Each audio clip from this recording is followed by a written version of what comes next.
They say every story has a breaking point, a single moment where the line is crossed, and things can never go back to the way they were. For Caitlin Clark and her team, that moment wasn't just a hard foul or a cheap shot. It was a revelation. It was the horrifying realization that the system designed to protect her was never going to. And what they did next wasn't just a response. It was a declaration of war, one that has now pulled in the federal government and threatens to burn the WNBA to the ground. You've seen the headlines about a federal investigation, but you don't know the real story. You don't know about the final straw, the one incident so insulting, so dismissive that it forced Clark's team to go nuclear. The league thought this was a basketball issue. They were wrong. This is about a coordinated campaign, a conspiracy of silence, and a fight for survival that has now become a federal case. I'm going to show you the secret moment that triggered it all, the one the WNBA is praying you never discover. To understand the breaking point, you have to understand the torture that led up to it. This wasn't just one or two bad plays.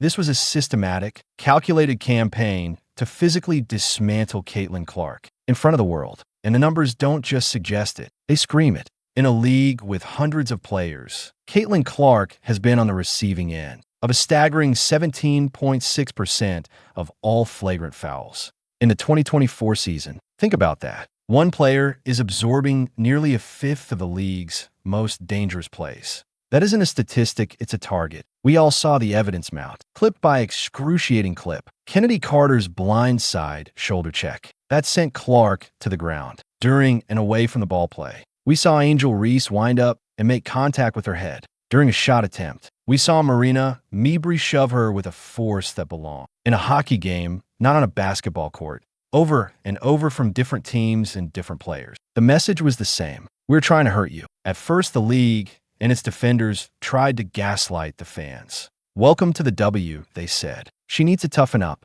But then the truth started to slip out. The mask fell off. This wasn't random, and we have proof. On her own podcast, Clark's teammate Sophie Cunningham confessed what was really happening behind closed doors. She said, and I'm quoting directly, "I know the talks Phoenix had in their locker room of like, we're going to show her what the W really is." She went on to say that while rookie hazing is normal, there's just more for her. That is a confession. That is proof of a coordinated, premeditated campaign. It stopped being a theory and became a fact. And while this conspiracy was unfolding, where was the league? Where was Commissioner Kathy Engelbert? Their silence was their answer. Every hit Clark took was met with a deafening silence. From the front office, no strong statements, no warnings, nothing. They just watched as their single most valuable asset, the woman single-handedly responsible for a 900% spike in merchandise sales and a 300% jump in viewership, was treated like a human piñata. This isn't even the first time we've seen this league's toxic culture try to devour one of its own. Years ago, former star Candace Wiggins told the world she was bullied out of the league for being straight. She described a toxic culture where players were deliberately trying to hurt me all of the time because she didn't fit in. At the time, they brushed her off. They called her an exaggerator. But now her words feel like a chilling prophecy of what Clark is facing, a culture of jealousy and resentment so strong that it manifests as physical violence. And you can see that jealousy in the numbers. The fans, the people who actually matter voted for Clark for the All-Star game, giving her a record-breaking 1.3 million votes. But when the players, her own peers, voted, they ranked her 9th among guards.